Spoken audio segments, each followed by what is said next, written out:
Ooh. I don't usually wear my hair this straight, and I don't know what to do with myself. What is happening? What is happening? I look like I've never had hair before. It's my first day. I'm new.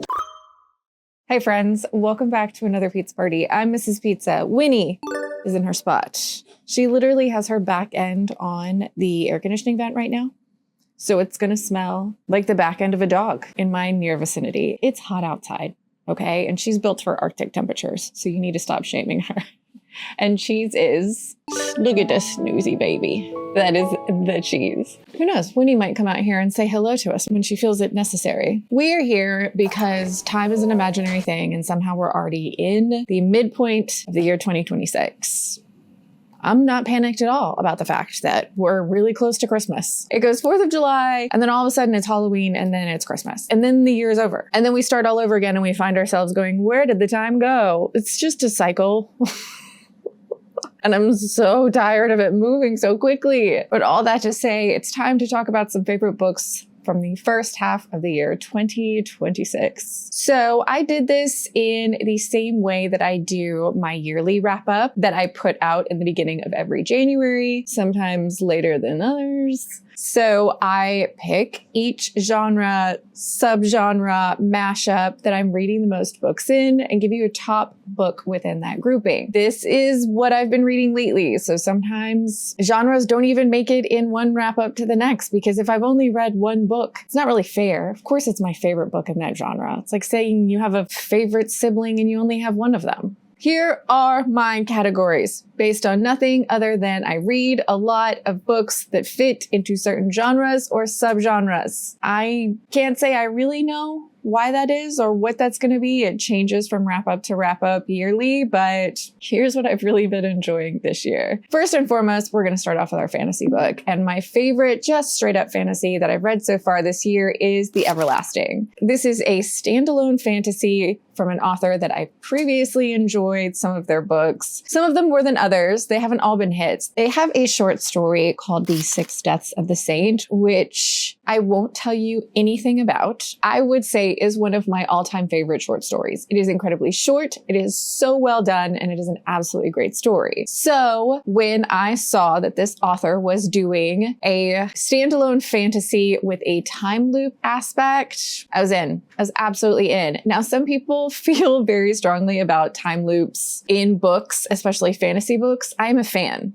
I am a fan of a well-done time loop. Not all time loops are done well, but when they are done well, they are so much fun. This is the story of Owen, and he's a young man, he's a veteran, and he's now working as some sort of academic historian, and his favorite topic of historical research is this legendary character called Una Everlasting, and she is a person from history that stories are told about. The whole setup of the government that Owen currently lives in, they have posters of Una. She's the backstory and the bedtime story and the legendary tale that is this country that Owen lives in currently. When one day Owen comes upon a magical artifact that catapults him to a point in time where Una exists. It is the start of a horrible cycle and a beautiful loop. This is the story of Una Everlasting, and she is truly a knight.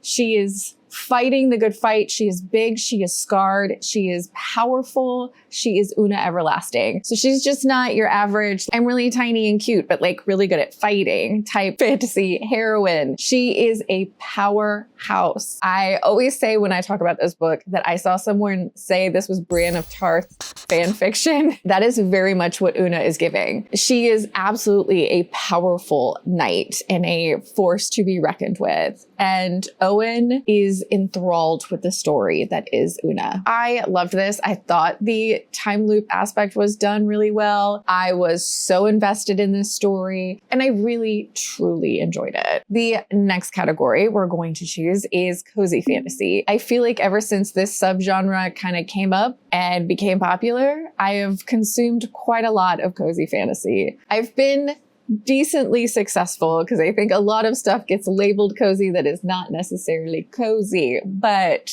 that's neither here nor there. I'm not here to get on my soapbox about that right now. My favorite cozy fantasy that I've read so far this year was Thistlemarsh. This is the story of a young woman named Mouse, and she is living in England just after World War I, and she has recently inherited an estate. She actually grew up on this estate. It belonged to her uncle, but she was not the favorite child and was third in line to even inherit this estate. But the two people before her, her cousin, passed away in World War I, and her brother was seriously injured and will probably spend the rest of his life in some sort of medical care. So she travels to this estate and quickly is informed that if she does wish to inherit, she has a very short amount of time to either fix up the house, which has gone quite derelict, to pristine order, or to marry someone in like 31 days. And that seems awful.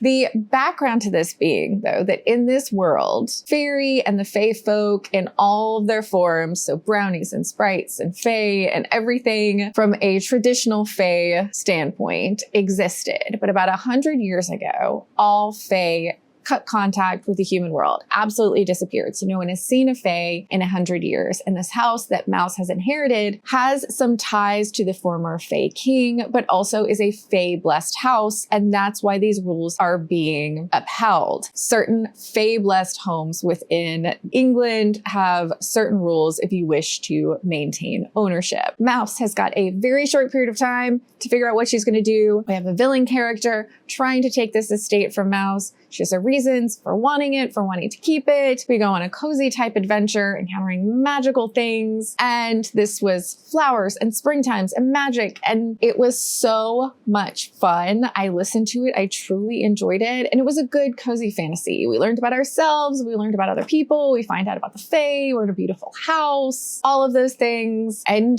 maybe we fall in love, you know? Maybe we kiss a boy. I said when I first started listening to it, I gave a couple comp titles and I stick by them. I think they're right here. Yes. If you are a fan of the Spellshop or the Enchanted Greenhouse, these give a somewhat similar vibe. If you liked these books, you'll like Thistlemarsh. If you like Thistlemarsh, you'll like these books as well. They all have that plants and magic and cozy adventure type feel to them. My next category is going to be fantasy horror, which is near and dear to my heart. I love a fantasy horror, a book that is firmly set in a fantasy world, but is definitely a horror book. And of all the ones that I read this year, my favorite, the one I can't stop talking about, surprise, surprise, is The Red Winter. I feel like if you've watched any of my videos recently, I can't stop gushing about this book. I absolutely loved it. This is the story of Sebastian, and in the foreword to this book, you get a slight introduction to him. He's looking over some mementos from his past. We then slip with him back into the past to 1760 something, right? 1785. We are there with Sebastian when he's approached by someone who is the son of a former acquaintance of his. And the son says, "Hey, remember how 20 years ago you helped my parent vanquish a beast? Well, the beast is back. We need your help once again." We then also start following the timeline of 20 years earlier when Sebastian first came to this place, met these people, vanquished this beast. We even jump further back in time and have another character, although Sebastian is still there, introducing us to some other characters that we meet in one of these timelines. There's a lot of timelines going on, but it is not difficult to follow any of them, and they interweave so well. This is bloody and gory and awful and funny, and there's people kissing, and I had a great time. I love a book where we are encountering wholly new characters, but how we introduce them and what historical moments they're tied to give us a lot of context to who they are. Not only is Sebastian a really interesting character, but he has two sidekick type characters. One whose point of view is in this book, and she also likes to add footnotes to any of the things that Sebastian is telling us to make sure that we know her opinion on the situation. And she is a succubus who is in service to Sebastian. And we have a demon that has somehow attached himself to Sebastian's soul, so not many people can see them. And Sebastian will have whole conversations in his head with this demon that's riding around on his soul all the time. They call each other my love. It's a very interesting dynamic. This is just so funny and dark and messed up, and I loved it. And I am so excited. I heard that this author is going to make more books in this world with these characters, and I can't wait to find out more. I mean, we started off in 2013 and then flew all the way back to the 1700s. There are so many centuries that Sebastian has lived in and so many things he has encountered that I would love to read about. Our next category is going to be horror, and this is the only one that I just couldn't pick a favorite and had to go for two. But so you're getting two books that I really liked in the horror genre. It's not really a loss. The first one we're going to talk about is When the Wolf Comes Home. This book is a book that I feel like I need to tell you out of the jump that I picked this up when it first came out, did not make it far into the book. There is a trauma that happens to our main character in the very beginning, and it's not so much the trauma, even though the trauma that happens totally freaked me out, but how our character handles the trauma that made me put this book down for quite a few months. I couldn't handle it. But then after hearing so many people gush about how much they love this book, I decided to give it another go and absolutely flew through it. I loved this book. So this is the story of Jess, and she's a young woman living in Hollywood, California, and she is not so much at like rock bottom, but she's not doing great right now. She wants to be an actress, and so far she's working in a 24-hour diner, but she's young. There's still time for her to turn life around. When one night while working in the diner, something traumatic happens to Jess, and I lost my cool. But they talk about in the book, and it makes sense to the character. Jess, when dealing with trauma in general, doesn't always make the best forms of decisions. She doesn't even really make decisions so much as her body goes into this weird blackout momentum where she's just being propelled forward. She's in fight or flight. She is a flight. Her fear has her running. She makes some weird choices. It will make you so uncomfy. That being said, reading horror is about being anxious and feeling uncomfy. Like, this author knew how to freak me out and did it in the first couple of pages. We also, in the beginning of this book, meet a young boy character who's in some sort of situation where he's not allowed to have a book. He's found a book. Daddy does not want him to have a book. His daddy is absolutely losing his mind, throwing stuff around, screaming when our young boy character escapes out into the night. Jess, after having a trauma at work, goes home to her apartment and finds our young boy character hiding in the bushes outside. And then all hell breaks loose. Absolute carnage ensues. This is a wild ride of a book and totally worth your time. If you think you are just getting a werewolf book based on this cover and this title, like I did, that is not what you're getting in the best way possible. This is a wild ride, and it is just, if I tried to explain to you what was going on, it would ruin absolutely everything. You need to find out on your own, but know that you are going to be so uncomfortable sometimes, but it's worth it. It's so good. You should definitely read this. And this spurred me immediately picking up other books from this author, all of which I have enjoyed so far. This is an auto author for me. Like, I want to read everything he puts out because he knows how to freak me out in book form. My other favorite so far in the horror genre this year is The Caretaker, which is no surprise because having read We Used to Live Here the year that came out and it making my top horror book of the year, I was overly excited.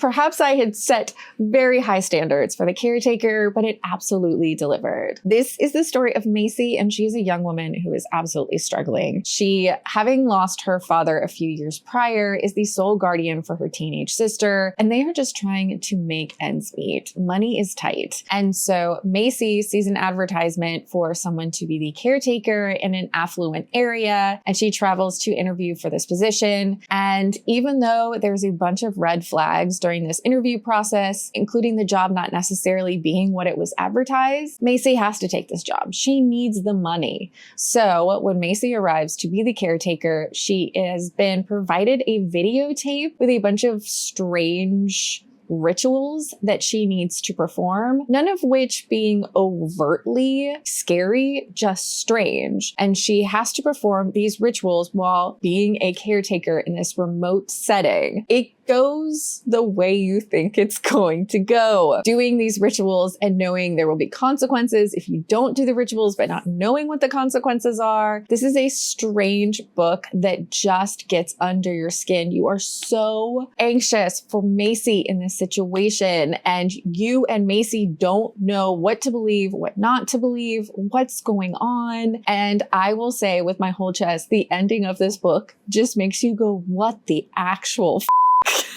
Oh, it was so good. It was so good. I absolutely loved it. And again, another author that any single book this author comes out with, I'm immediately picking up. You know how to freak me out, and I totally enjoy it. The next category I decided to choose from was sci-fi. I read a decent amount of sci-fi, but when I looked back at the books I've read this year, I've actually read more sci-fi than I thought I had. So obviously, we have to pick a favorite. And I went with The Merge. This is a book that I feel like you should buddy read with someone because you're going to want to talk about it as soon as you finish reading it. As far as sci-fi goes, this is more of the Black Mirror type of sci-fi instead of spaceships and astronauts and aliens. This is a somewhat futuristic setting where the population has absolutely exploded. One of the answers to overpopulation and diminishing resources that has been come up with is called the merge. And you go through a process. It's called the combined, but I kept reading it as combine.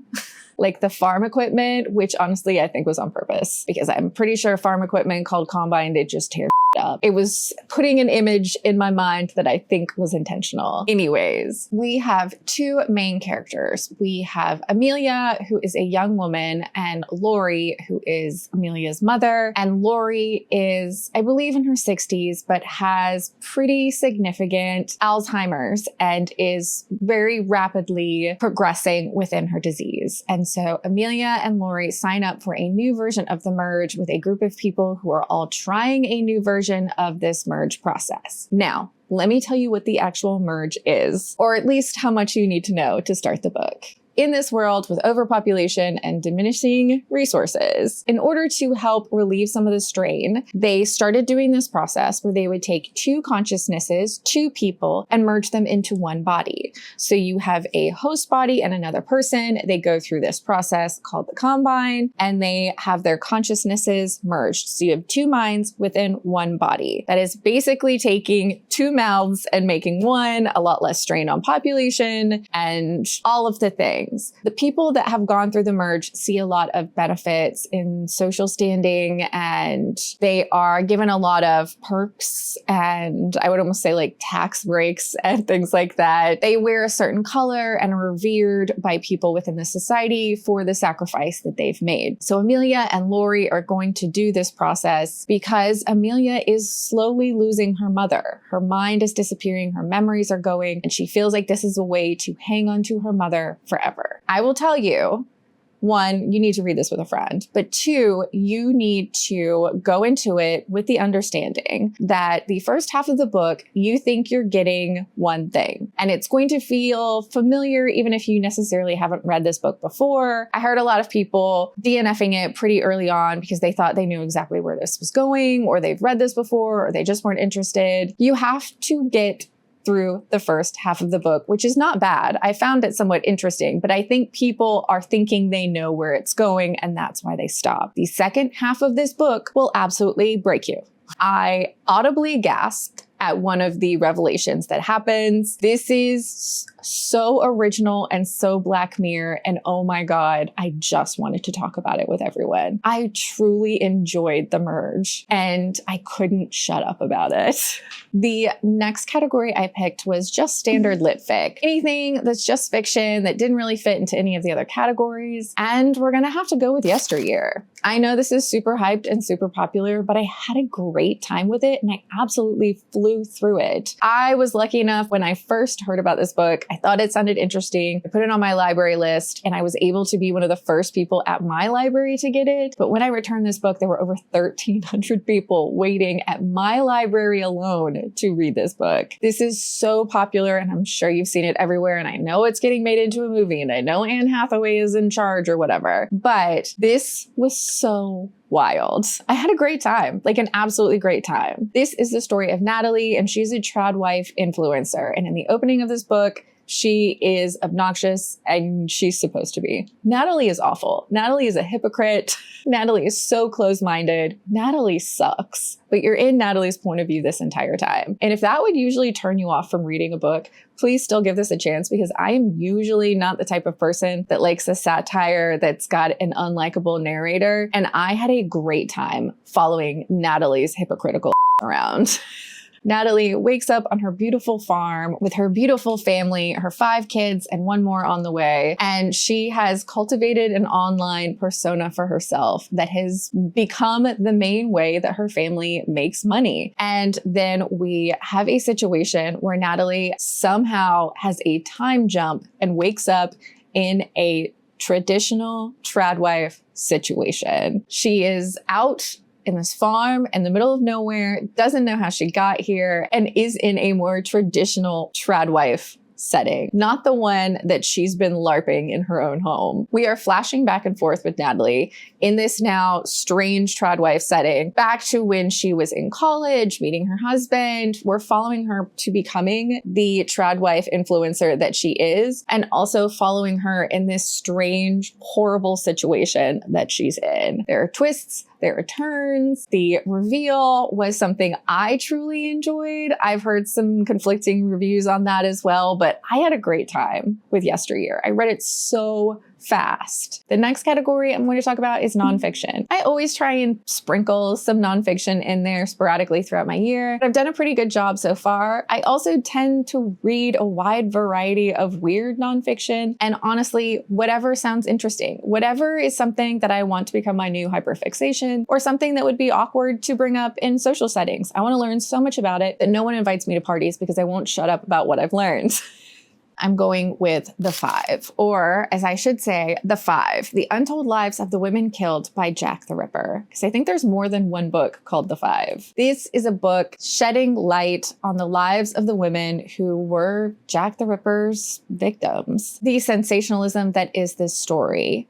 In the true crime narrative, most people set all of their focus on the brutal deaths of these women without really giving more than a sentence or two to who these women actually were. And in this book, you spend time with each individual woman from her birth all the way through her life to the point where her life is ended by this Jack the Ripper person. And we jump over the gory bits and then spend a little time with the family and the aftermath of what becoming one of Jack the Ripper's victims did to the people around these people. I was absolutely enthralled with each woman's story. I think the biggest takeaway for me, I think we've all listened to at least one true crime story where we talk about Jack the Ripper, right? He is one of the most prolific, historic, unsolved serial killers. There's all these thoughts and theories on who people think he was, but the actual people that were killed are they're barely a sentence in this story. And they had whole lives with ups and downs, with hardships, with marriages and children and all of these things. I think one of the things that I truly took away is in a lot of true crime, they just brush these women aside as being sex workers. And honestly, there's no evidence for the majority of them that they ever worked in sex work. I think there is one that they know for sure that she had worked for sex work in a period of time, but they don't think she was actively working in sex work at the time that she was murdered. Most of these women ended up homeless and on the streets because it was the time period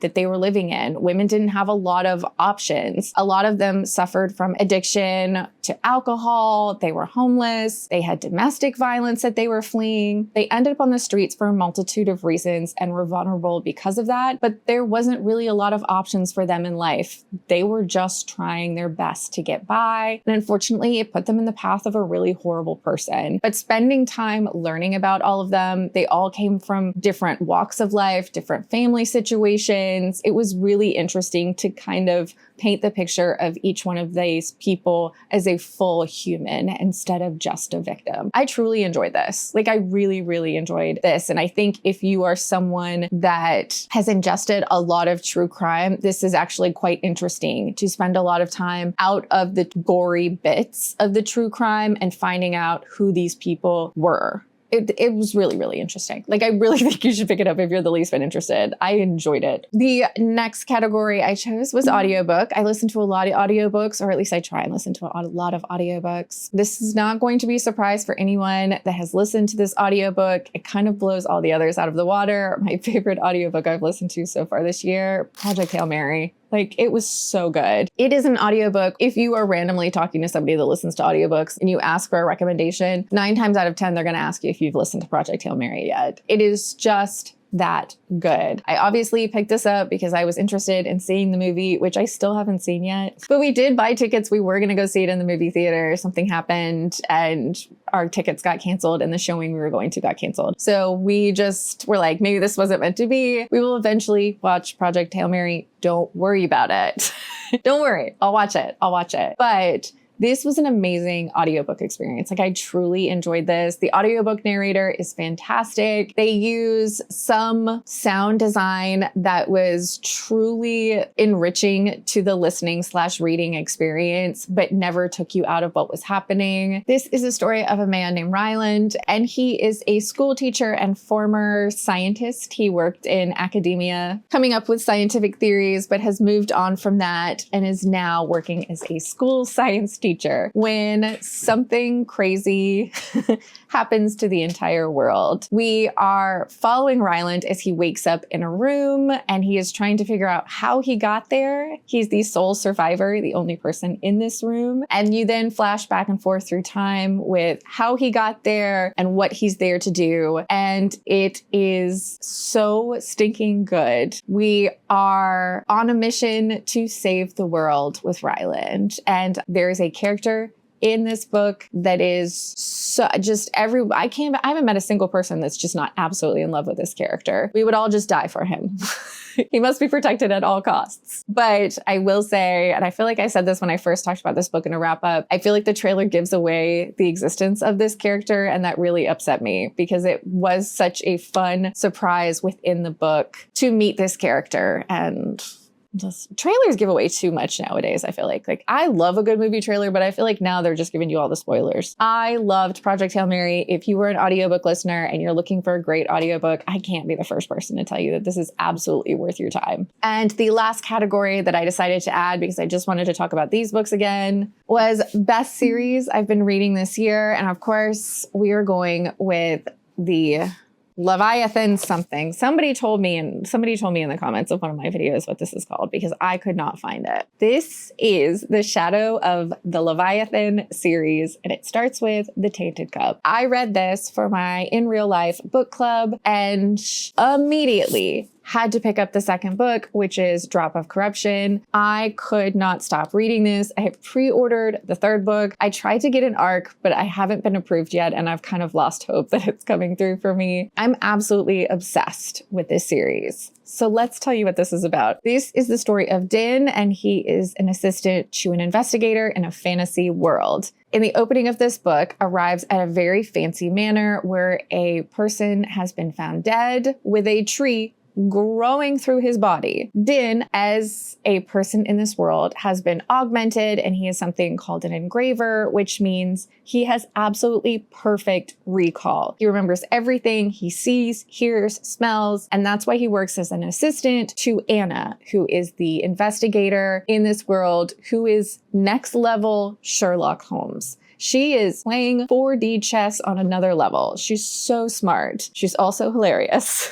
And is absolutely horrible socially. She says some pretty insane things to people. But Din and Anna are investigating a crazy murder in this big fancy house with all of these strange clues and questions in this fantasy world that is so rich and full of life. This is called the Shadow of the Leviathan series because in this world, to the east is the ocean, and every rain season, giant leviathans come out of the ocean and try to make their way inland. How this whole society structure is set up is to avoid being trampled by these leviathans making their way inland. There's a lot of really cool ways that this fantasy world is described. It's so utterly different, but at its core, we're following Din and Anna solving a murder. This was so much fun. Absolutely loved it. Obviously, Can't stop reading it. I am so excited to continue on solving mysteries with Anna and Din. Anna needs to start doing stand-up at some point because she's absolutely hilarious. Just read the series. It's so stinking good. But that, kids, is a quick little video about all of my favorite books I've read so far, and I'm not going to reiterate how time is moving too fast and it needs to slow down, but I've got some sleepy dogs that need to go outside. So if you had fun hanging out with me and the dogs, please subscribe.